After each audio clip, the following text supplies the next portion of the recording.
Bitter debate in Ireland as the country prepares to vote on whether to legalise abortion. I'm Imran Garda, and today's newsmaker is Ireland's divisive referendum. It's one of the most divisive issues in Ireland, and for years it wasn't even up for discussion. But on Friday, the Irish public will head to the voting booth to decide if abortion should be legalised. The vote, yes or no, is over the 8th Amendment to the Irish Constitution. It gives equal rights to a mother and the fetus and underpins the country's abortion ban. No voters say the current law protects the unborn child. But those opposed argue that criminalising abortion doesn't stop it from happening. It just forces women to travel abroad or break the law. Simon McGregor-Wood has been following the campaign in Ireland.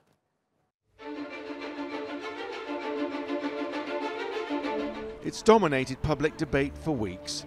Everywhere, posters and placards for yes and no compete for the same space. It is a vote to end or preserve one of the strictest anti-abortion regimes in the world. How are you, mate? I'll give you one of these. Cheers, mate. Thanks a million. Here, in mainly Catholic Ireland, where once the church wielded unquestioned power over the big social issues of the day, but perhaps no longer. Ireland 3 years ago was the first country to legalise gay marriage by popular vote. The polls suggest abortion could be next, but it's close and it's passionate. I believe the only person who gives life and takes life is God, and that is my belief. And I'm not going to change that. No, I know, and I strongly believe it, actually. It's about the choice. It's about the fact that, women don't get say in what they do with their bodies under the 8th Amendment. They become a vessel. Today, there are few circumstances under which abortion is allowed, and so Irish women must travel abroad, usually to England, or stay here and break the law. Amy Callahan's unborn child was diagnosed with a fatal fetal abnormality. She was denied an abortion and, like so many before her, flew to Liverpool for treatment. But when it's you feel like a criminal. You feel like you're doing something wrong. And you just feel so sad. I think we were just so sad and hurt by it, hurt by the whole country thinking that we were a criminal. If yes wins, the government is promising legislation that will allow abortion by choice up to 12 weeks into a pregnancy and for medical need after that. It won't be as liberal as many other European countries, but for Ireland, it will still be a huge change. The polls show yes leading, but it has got closer. There are also differences between young and old, town and country.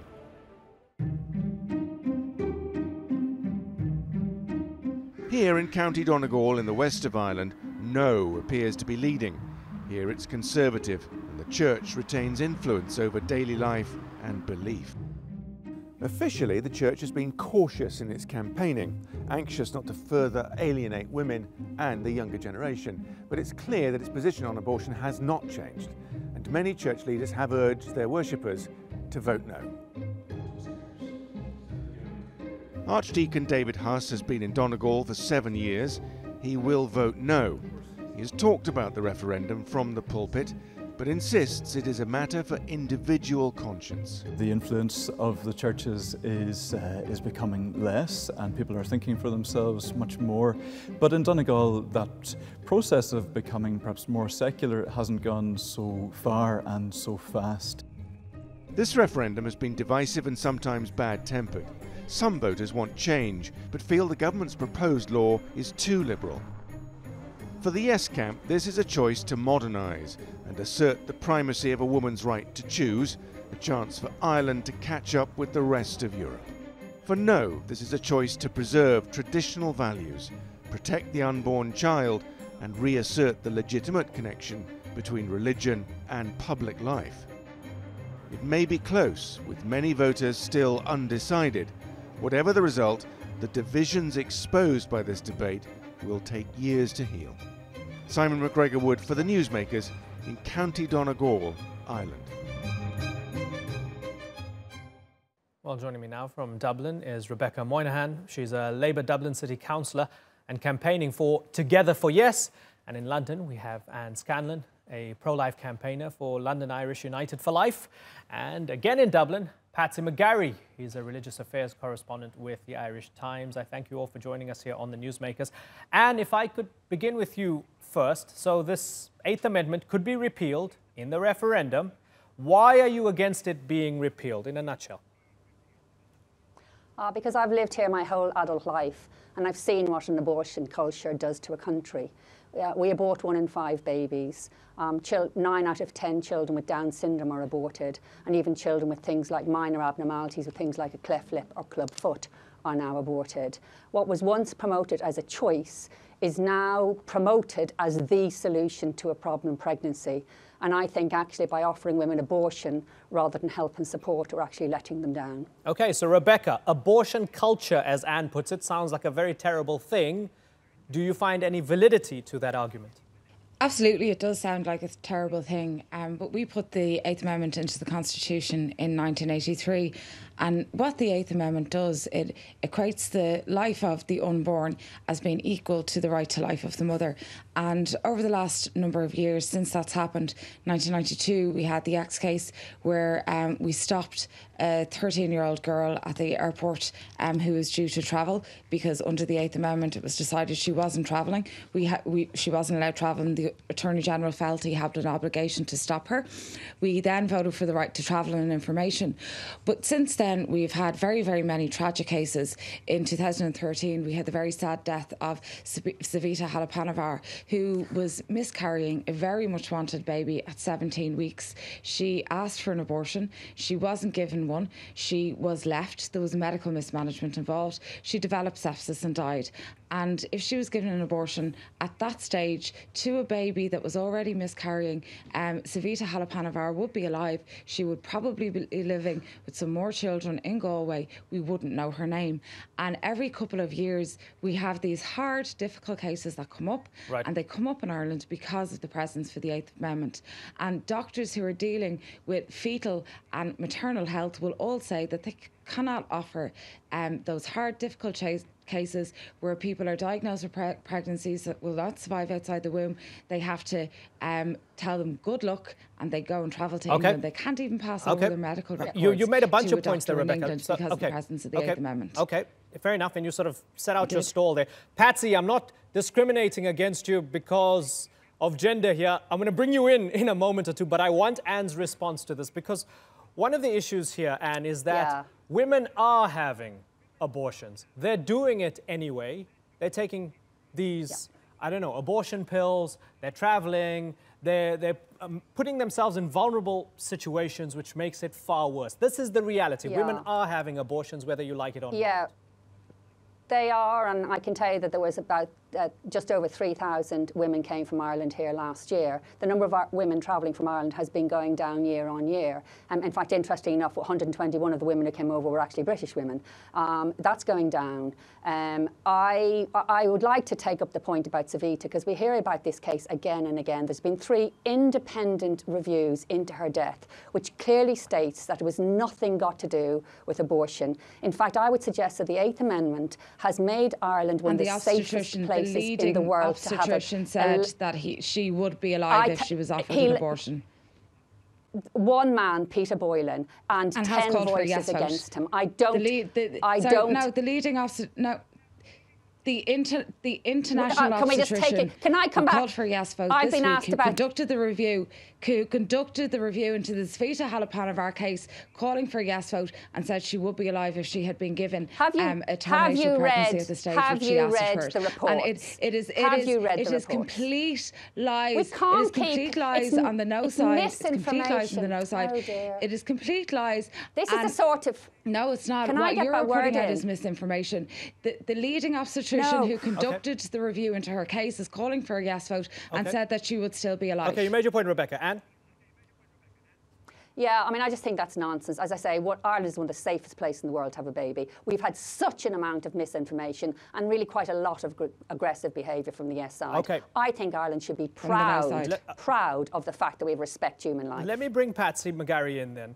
Patsy, Ireland has one of the strictest abortion laws in Europe via what happened in 1983 with the 8th Amendment. That was 35 years ago. 67% voted to ban abortion, basically, in that referendum. Times have changed, 35 years on. this strict abortion law, is it ultimately out of sync with what the people want right now? Are we going to be able to know clearly by the end of Friday? We should. This is the 6th abortion referendum in Ireland since 1983, including 1983.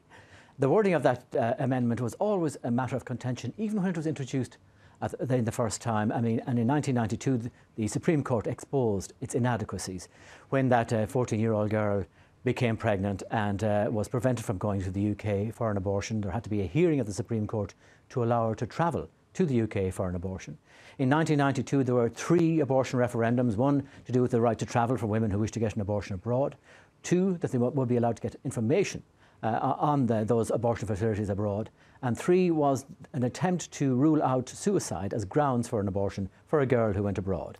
The people approved travel, they approved information, but they did not rule out suicide or threat to mental health as grounds for an abortion for girls who went abroad. I know it sounds ridiculous that they were trying to restrict girls from going abroad to have an abortion for mental health reasons. And indeed in 2002 there was another attempt to have that rolled back and the people said no.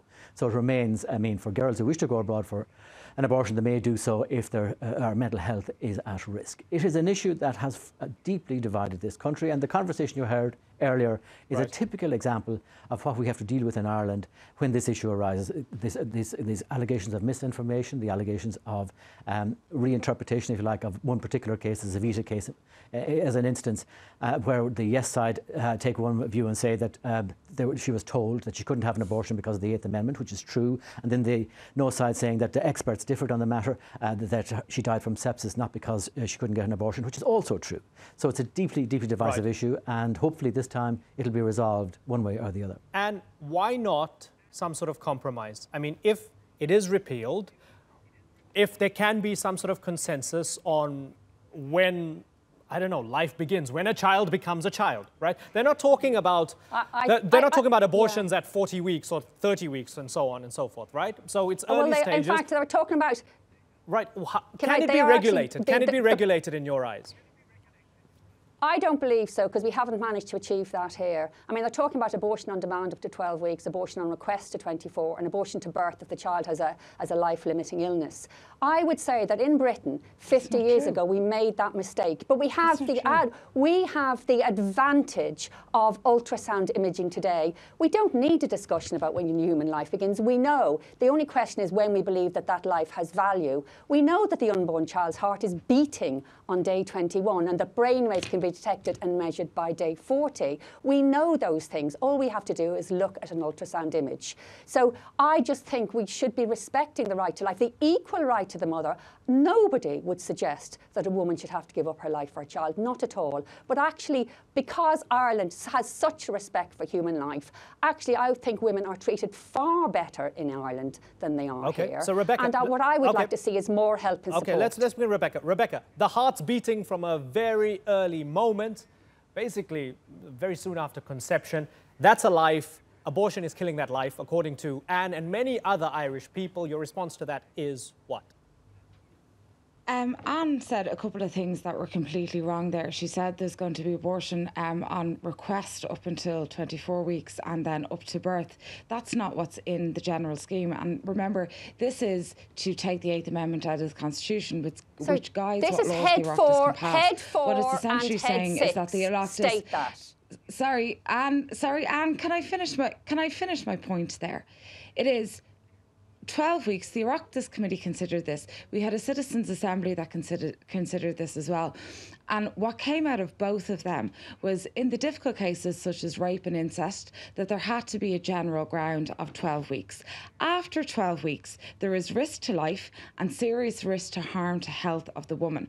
And that is up to viability, where a pregnancy has not reached viability. There will not be abortions performed up to birth, up to 24 weeks. And it is risk to life and serious risk to harm and health. It has to be signed off by 2 specialists, one of which is an obstetrician, and there's a 72, even in the 12 weeks, there's a 72-hour cooling off period. It is completely different to the 67 Act in Britain, completely different, and the bar is completely different to the 67 Act that's there in Britain. So that's misinformation you obviously about don't what see the what's legislation happened here. and the general scheme is 24 proposed. weeks here. But Last year we did a. But this is. Sorry, Anne. Can you please stop talking over me when I'm trying to explain and put forward my point of view? Thank you very much. What has been agreed here, the 8th Amendment has failed as a legal experiment. If people like Anne want to have a restrictive abortion regime, it also doesn't have to be in the Constitution like the 8th Amendment. And I do completely take issue with the issue that Irish women are safe and they're looked after within the Irish maternal system. That's not true. The 8th Amendment doesn't just affect abortion, but it actually affects every aspect of care that a woman gets within the Irish medical and maternity system. Okay.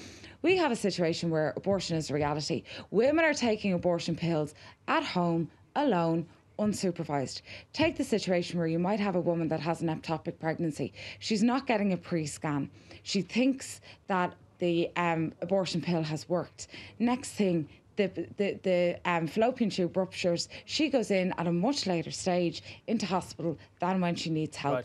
Right. The 8th Amendment puts women in danger. Okay. Abortion is happening in Ireland. Rebecca. Women are travelling. Women are ordering over the internet. We have to make it as safe for women's health as possible. Okay, let's get a response from Anne again before I go to Patsy. And I want to bring up religion here because religion is very important to the Irish people. Catholicism at the heart of all of this. And let me ask you very directly then, how much of an influence is Catholicism on your anti-abortion stance? Because it is for many Irish people. I did grow up in a Catholic country and I am indeed a Catholic, but it does not form my views. It will have obviously influenced my views. I believe this is one of the greatest human rights issues of our time, and I truly believe that if 50 years ago we had ultrasound imaging, no country would have legalised abortion. We would have recognised the baby as a human being. This won't be the first time in history where certain segments of our society were classed as less than people, and I think it's a very, very dangerous road to go down to start saying some people are worthy to live and some people are not. Okay, and you see it as a human rights issue. Many others see it as a women's rights issue and a human rights issue at that. Patsy, let me talk about Catholicism for the moment here. This is from your reporting. A quote from the Archbishop of Armagh, Eamon Martin, said in a statement, "The innate dignity of every human life is a value for the whole of society, for people of all faiths and none. It is rooted in reason as well as in faith. To take away an innocent human life can never be simply a matter of personal choice." And he asked voters to think of 2 lives. Is the church trying to guilt trip devout Catholics into not repealing the 8th Amendment? I don't know if that phrase guilt trip is fair, but certainly they're trying to encourage practicing Catholics to vote no in the referendum tomorrow.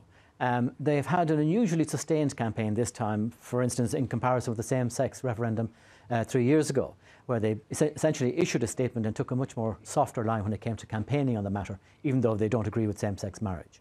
In this instance, what you have had was an initial statement from the bishops at their spring meeting in March, and we've had staggered statements by individual bishops at weekends, right up to and including the recent weekend, and indeed this week as well. But it should be pointed out that the Catholic bishops are not alone on this occasion.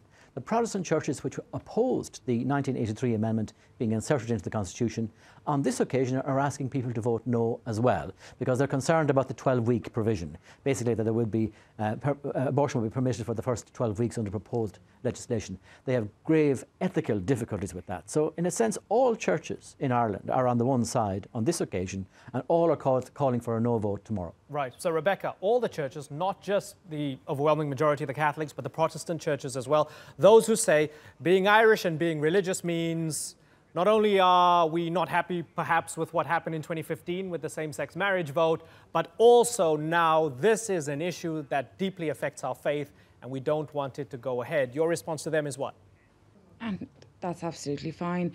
I think any individual and any church can take a position on abortion. I think it's a very contentious ethical and moral issue, and I have no problem with people who decide for their very, very deep faith reasons that they can't vote yes. But I do ask when people are going to the ballot box that they think about the reality of the situation that's happening in Ireland, the reality of the situation for women in Ireland, And I do think that there shows, and I think this campaign has shown, that there is a big push and a move for change. I don't think when most people go into the ballot box, they will be thinking about it for legal reasons. I think they'll be coming at it from a different perspective.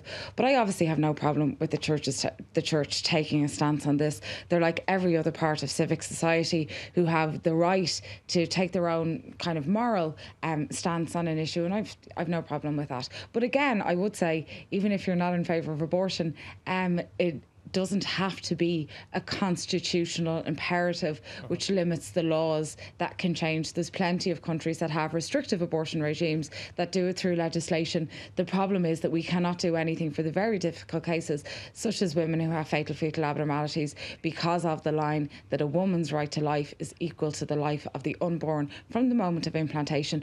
And for me, I just don't think that that's the case. Anne Scanlon, very finally, if this 8th Amendment is repealed by the voters and come this weekend abortion is now legalised in Ireland, what are you going to do?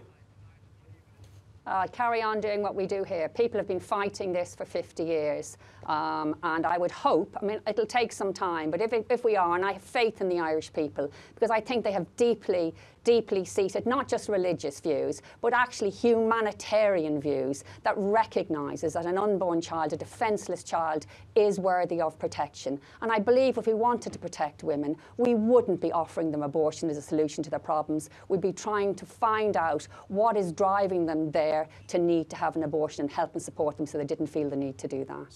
Rebecca Moynihan, Anne Scanlon and Patsy McGarry, I thank you all for joining us here on the Newsmakers.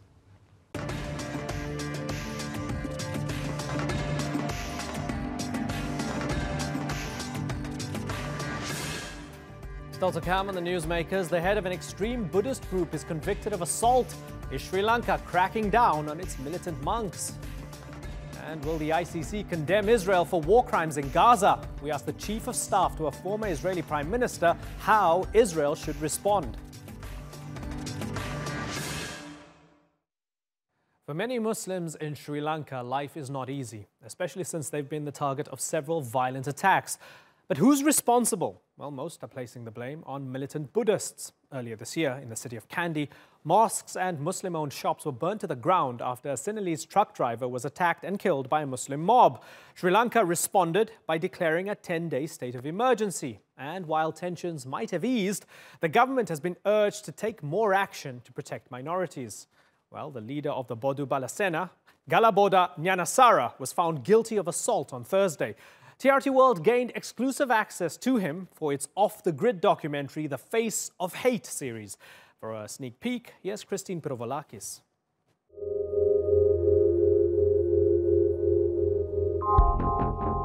For 10 days in March, Sri Lanka imposed a state of emergency after fighting broke out between Buddhist and Muslim groups. The Muslim minority saw its mosques and properties scorched by Buddhist hardliners.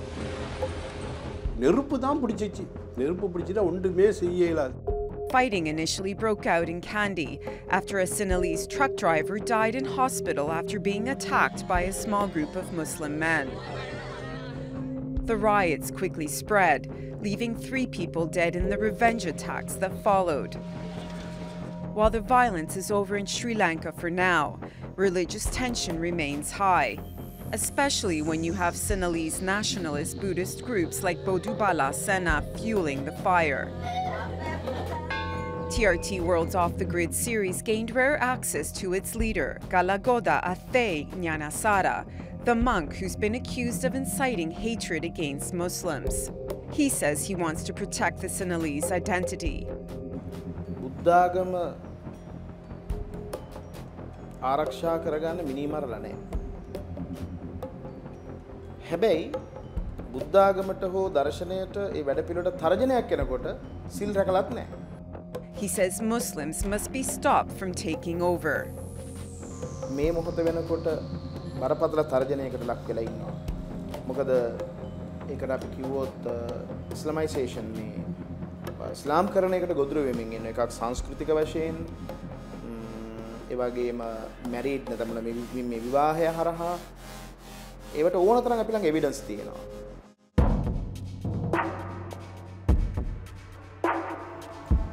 Ethnic and religious tension in Sri Lanka is nothing new. But since the end of its civil war in 2009, violence between Muslims and the country's largest ethnic group, the Sinhalese, has been on the rise. Sinhalese are overwhelmingly Buddhist, and hardline groups like Bodubala Sena have grown in popularity. They're portraying Islam and Muslims as a religious, cultural, and economic threat. Nyanasara has faced numerous court cases for inciting violence, and on Thursday was found guilty for assault. He will be sentenced next month. It's been a long time coming. 4 years ago, he delivered this speech in the southern town of Aluthgama.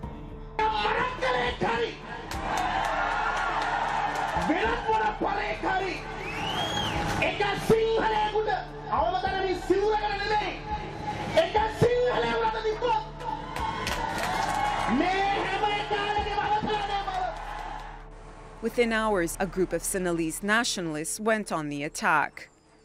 3 people died that night, including Nawasia's husband. The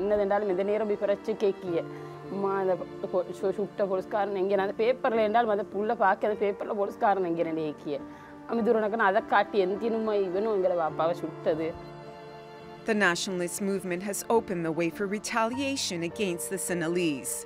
A day after the Aluthgama violence, Shinanti's house was among 4 belonging to Sinhalese that were attacked. ගොඩාක් කට්ටිය මෙතනට එනෝ දැක්කා. ඒ දැක්ක වෙලාවේ මට හරි මේ බයක් හිතුණා මගේ දූ පළවෙනි ළමයාට මාස 2යි එයා බබා හම්බ වෙන්නේ. බබෙක් හම්බ වෙන්නේ නැවිලා. එයා වමනේ දානවා. මට දැන් කරගන්න දෙයක් නැහැ. මම කෑ ගහගෙන ගෙට පැන්නා.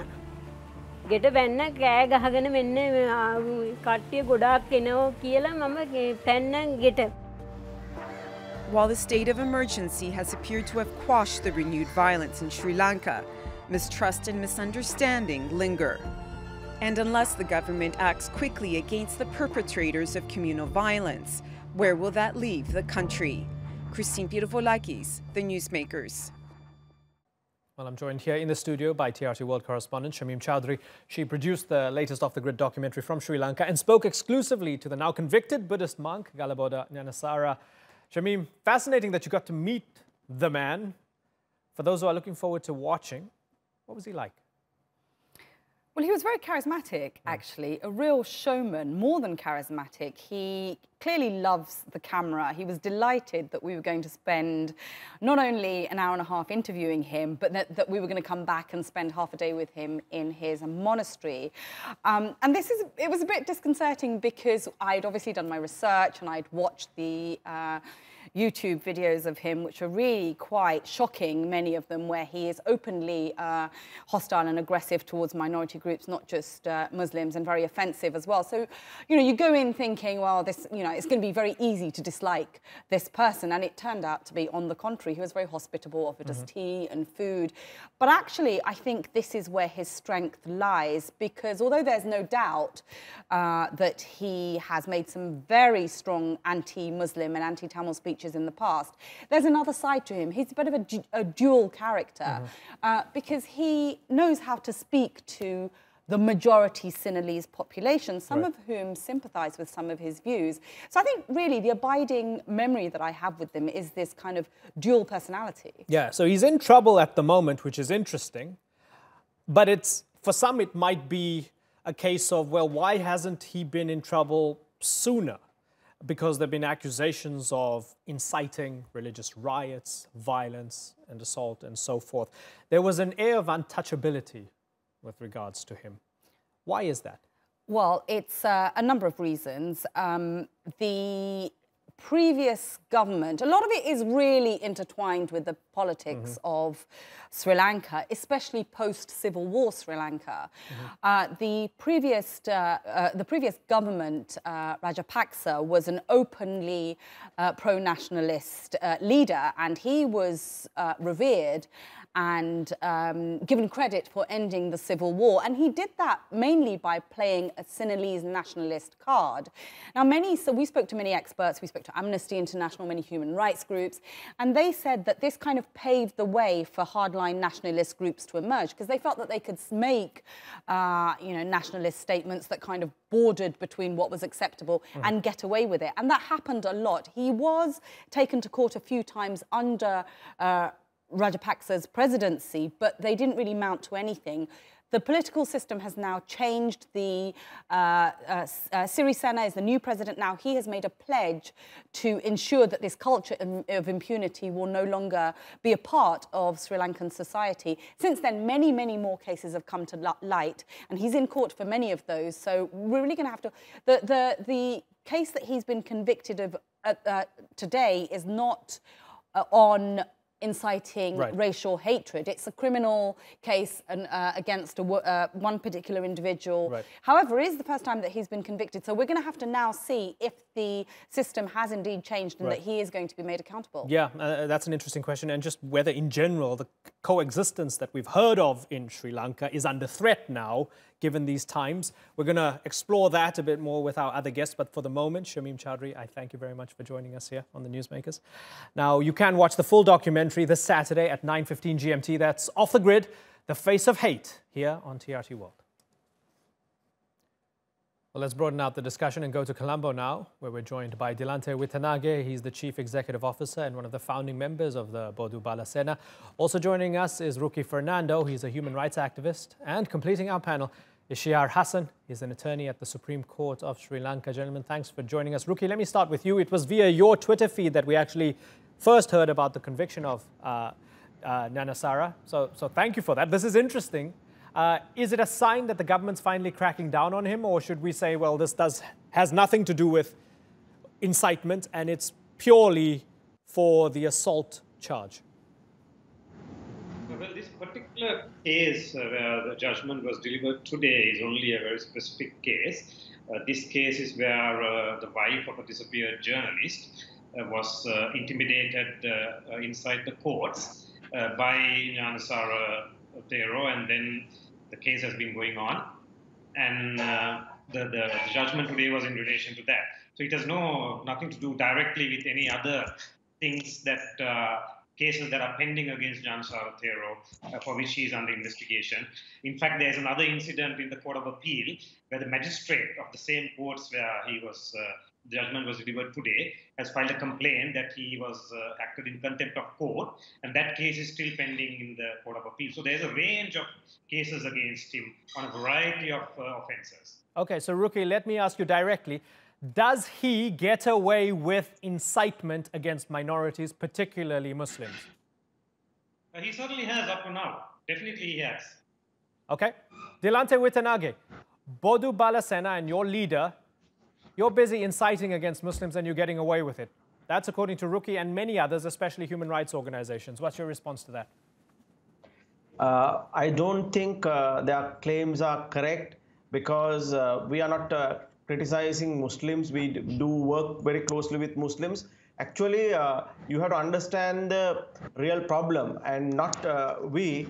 I would like to show you today, this is the report produced by Sri Lankan government in 2001. According to this report, they talk about in page number, this is a presidential commission report appointed by the former president Chandrika Bandaranaike, and this report published during the present Prime Minister Ranil Wickremesinghe in 2002.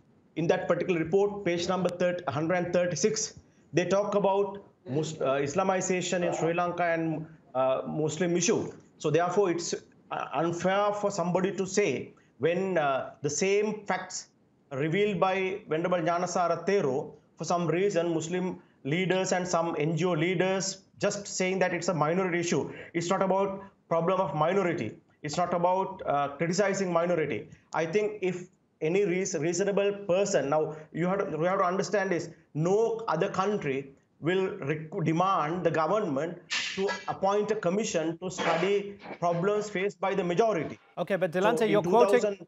okay, so again, we haven't seen this report. You're quoting a report from 17 years ago, and you're saying Islamization and Muslim problem. Tell me exactly what you mean. Tell me what you mean rather than dressing it up with something else. You have a problem?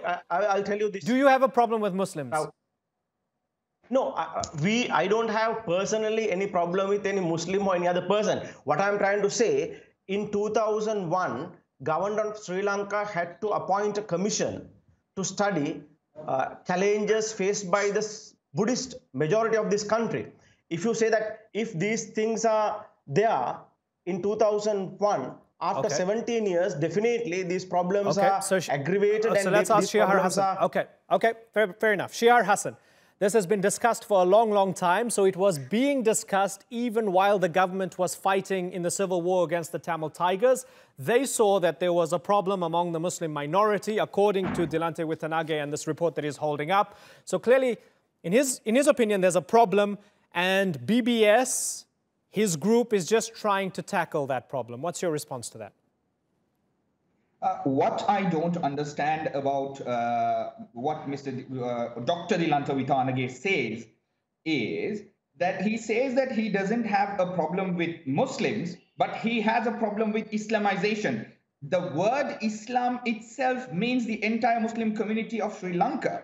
Whereas with the report that he quoted, the 2001 report, I don't know about it. I'm not aware of it. But what I could clearly state is that Islamization, or the word Islamization that has always been carried out by BBS, does not apply to the context of Sri Lankan Muslims, because the Sri Lankan Muslim population stays intact and has a steady growth. Whereas maybe, according to Dr. Dilante Wittanage's opinion, the increase of population of the Sinhalese Buddhist majority may be going down. Increase may be going down. Not that the population is going down, but we must understand the population gap between the Muslims and the Sinhala Buddhist brethren, because the gap between the Muslims and the Sinhala Buddhist brethren is 9% to 74%. Right. Okay. I don't understand. So let me ask Dilante Wittanage. Dilante, they don't have any power. So you're talking about this Islamization threat. They don't have any power. So why are they a threat to you? I don't understand why these so-called Muslim leaders or even the NGO leaders here, civil society leaders, are not aware of this presidential report. This is published by the Sri Lankan government. Okay. And it's, can I set a house rule for the rest of the conversation? We can talk about a report from 2001 for the next 7 minutes or so, and it'll be a waste of everybody's time here. So let me ask you about the present. In the present time, Muslims don't necessarily do as well as the Sinhalese majority. And we've seen, before the state of emergency was imposed, we saw the government having to impose a state of emergency to stop potential pogroms against the Muslim community. I'm asking you, what power does this minority Muslim community have that makes you and your Buddhist nationalist group so fearful of them? If you look at the content of the Sri Lankan government, and if you can see that some ministers holding political power just because they are minority, and what is happening in certain areas in Vilpattu, even in Akkarepattu, the city in Akkarepattu, and how the lands are cleared, forest lands are cleared, and there are many things we can discuss, but I want to base on this particular report because that is the base for all these problems. Okay. So I want to go to okay. These leaders to. I think we're all getting exhausted of the report, but we're getting really exhausted by this report. Ruki, let me ask you a point that was made by Dilante, which is interesting. He said that some of the positions go to people specifically because they're minorities. So that shows you, I guess, a majoritarianism coming from someone like Dilante.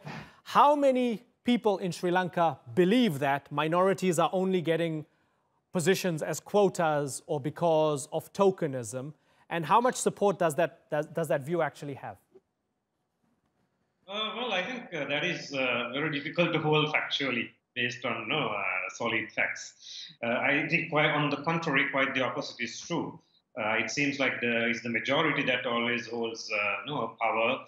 In the constitution itself, foremost place is given to the majority religion, Buddhism, not to other minority religions. And even in practice, generally, and we have seen in the case of Nyansa Thero and other Buddhist monks, even when there's very clear, compelling evidence of provocative hate speech, when engaging in violence, like the kind of incidents that Nyansa Thero has been engaged in, they have got away scot-free. But whereas when it comes to Tamils or Muslims, no, that hasn't been the case. Yeah, Ruki, since the state of emergency, the government has put out the fire on the streets, but since then, have they been able to address some of the deeply rooted contextual issues that lead up to the type of violence that we saw? Well, very unfortunately, I think the government and especially the leadership has not made the efforts to address the suspicions and the fears that different communities have. And I think in this regard, the myths that is being portrayed against the Muslim community is significant, and those, I think, have to be addressed. But at the same time, I think if the Buddhist communities have certain fears which are not based on facts, those fears have still to be addressed. And I think the political leadership has that responsibility to engage and dialogue on issues of concern.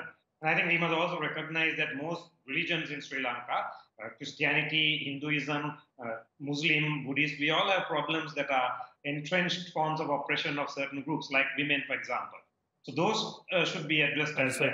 But that is not an excuse for one community to oppress another community, particularly using the power and strength of the majority. Shihar, as things stand, are Sri Lankan Muslims equal citizens in the society? I am happy to note that in most of the government sector and private sector and in the civil society, Muslims are considered and are treated equal. And I should specifically state that the common Sri Lankan Sinhala Buddhist man is a very good man.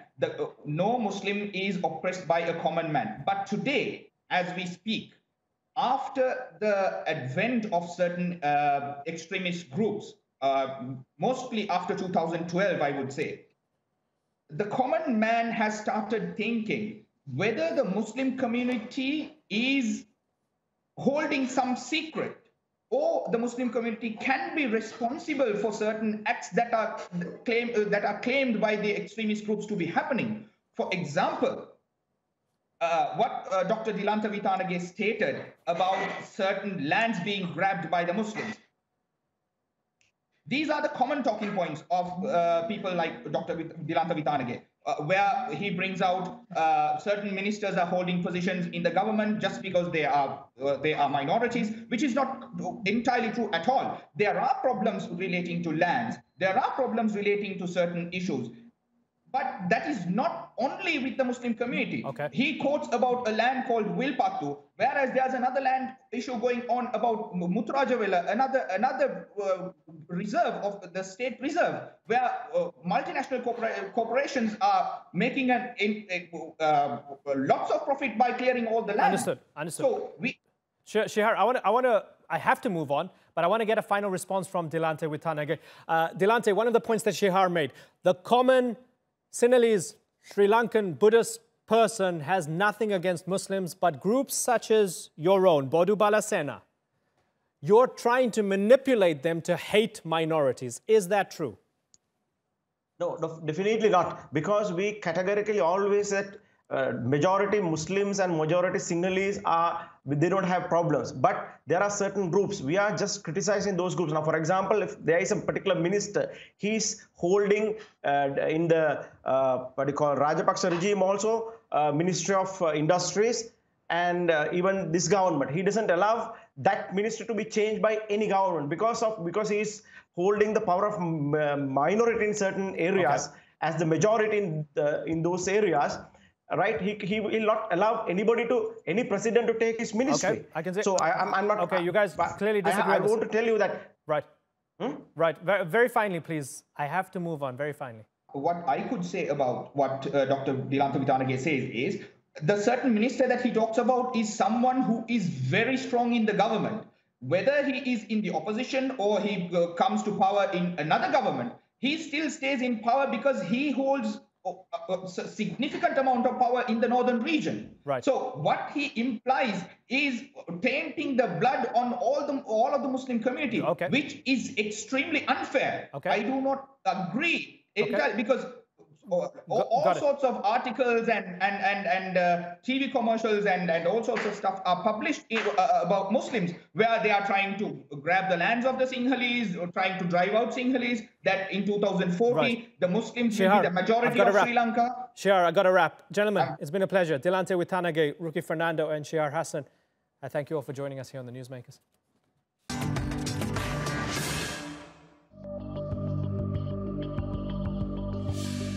The state of Palestine took an important and historic step towards justice for the Palestinian people. It's the first time Palestine has formally referred anything to the International Criminal Court, and many say it's long overdue. The decision comes after more than 60 Palestinian protesters were killed by the Israeli army. Rights groups have called the event a massacre, but Israel says it was simply protecting its border against terrorists. The Palestinian Authority has submitted what it says is proof of crimes against them, but the Israeli government says the referral is legally invalid as the ICC has no jurisdiction over the issue. Well, one of Benjamin Netanyahu's staunchest critics in Israel is Ehud Barak. He used to serve as defense minister under Netanyahu and was previously prime minister himself. His former chief of staff, Gilad Sher, was with him during his time in office and joins us now from Tel Aviv. Sir, great pleasure having you here on the Newsmakers. Thank you very much for joining us. So the Palestinians want Israel to face justice at the ICC. Let's park off the legalities or illegalities of whether it can actually happen. Israel hasn't signed up to the Rome Statute and so on and so forth. But in terms of moral justification, does the shoe fit? Should Israel be held accountable for potential war crimes, especially vis-a-vis what happened in Gaza recently? Not at all whatsoever. If you follow the statements by the heads of Hamas, for instance, Bardawil and Yahya Sinwar, they admitted that the vast majority of the so-called popular protesters and demonstrators were Hamas terrorists. Bardawil said that on the 14th, this bloody day that was the bloodiest day in the clashes, 50 out of 62 people killed were Hamas activists, and the other Hamas leader, Sinwar, admitted that more than 60 persons were Hamas activists and Hamas members. But does being a Hamas activist... give me a break. You know, these were not popular. Okay. These were not popular demonstrations. Allow me to ask then: does being a Hamas activist, unarmed, walking towards the border, mean that you deserve to die? They were armed. All of them? Sir, they were armed. All of them? Sir, most of them were armed. Most of them were armed, and believe me, there's no other country in the world that would have acted differently when the borders are going to be infringed or violated by terrorists. Okay. So you know, I very much and really deeply regret the loss of life in lockstep with Netanyahu. It's interesting. Of innocent people, but these were not the innocent people. Okay, it's interesting. I mean, you're making a blanket. You're making a blanket statement. You want to interview me, or you want to interview yourself? Let me ask you about what your defense minister said. Would you like to interview yourself? It's fine with me. No, I'm but if you want to ask me, you should listen sir. to my answers. I'm listening to your answer. I'm extracting the essence of it, and I'm adding to it now. If you don't mind, your defense minister, Avigdor Lieberman. And again, this is interesting to me because you're not a fan of Prime Minister Netanyahu. I don't think you're a big fan of your defense minister, Avigdor Lieberman, but I think you fully agree with the current policy with regards Gaza. You mentioned Hamas's statements to us. I'm going to mention Avigdor Lieberman's statements to you. When he said there are no innocent people in Gaza, we take that statement and we take the fact that 60 people were killed in 24 hours and more than 2,500 were wounded. Are you not telling me there's grounds for investigation there because there seems to be motive to kill whoever moves towards the border? Is there not? I beg to differ with the statement that there are no innocent people in Gaza. The population there suffers from out of the fact that most of the humanitarian aid and the assistance provided to Gazans, to the civilian society in Gaza, has been channeled to in order to dig terror tunnels and to provide the Hamas with more and more ammunition and weapons that were pointed at the Israeli civilian society and centers. But the equation for me is very simple. The equation for me is humanitarian aid, rehabilitation of Gaza, revisiting whatever could be done in terms of alleviation of all kinds of restrictions, etc., and a lot of assistance and medical aid to the society and to the civilians. However, the other part of this equation is no violence, no terrorism, no incitement against Israel and against Jews. That's the equation. It's very simple. And Israel, believe me or not, but Israel, with this current government, will act according to this equation. Okay, let me ask you about the settlements that were approved just today, Thursday. 2,500 more West Bank settlements, illegal under international law. The Defense Minister, again, Avigdor Lieberman, approving of those. Is that wrong? Look, I believe that the right way to pursue at least the attempt to resolve the Israeli-Palestinian conflict is not looking into what this party does or that party does. But okay, because both of them we can do that with Hamas as well. Heading towards a. We can do that with Hamas as well. We can't solve the problem. Would not provide any good. Certainly. I'm asking you if it's wrong to build settlements. I'm not talking about Hamas. The representative. Is it wrong to build settlements? I heard your question, and I think that the two parties should go should try and attempt to be facilitated by whoever there is to facilitate such a dialogue. Should pursue a dialogue between them, so pursue a negotiation towards ending this conflict, or at least subsiding the violence, the incitement, and the unilateral acts that this or that party does. I believe that this should be complied with by both parties, and I include Israel in that. Is it wrong for the Netanyahu government to build settlements, to continue to build illegal settlements? Yes or no, sir? I believe that within the large settlement blocks that are adjacent to the 1967 borders, and of course in the Jewish neighborhoods in Jerusalem, wherever they are, Israel should be capable, able, and allowed to build, construct, enlarge whatever it wishes to do, because this will be under any eventual agreement between Israelis and the Palestinians. This would be part and parcel of Israel proper.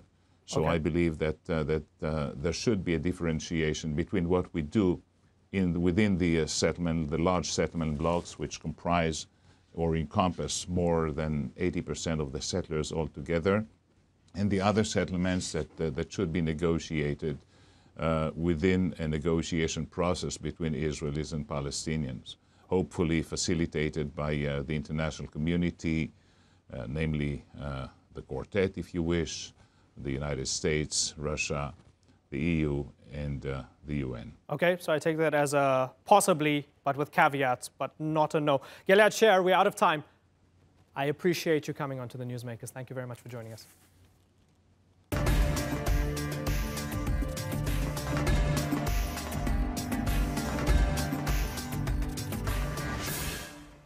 That's all for this edition of the Newsmakers with me, Imran Garda. Thank you for watching. Bye-bye.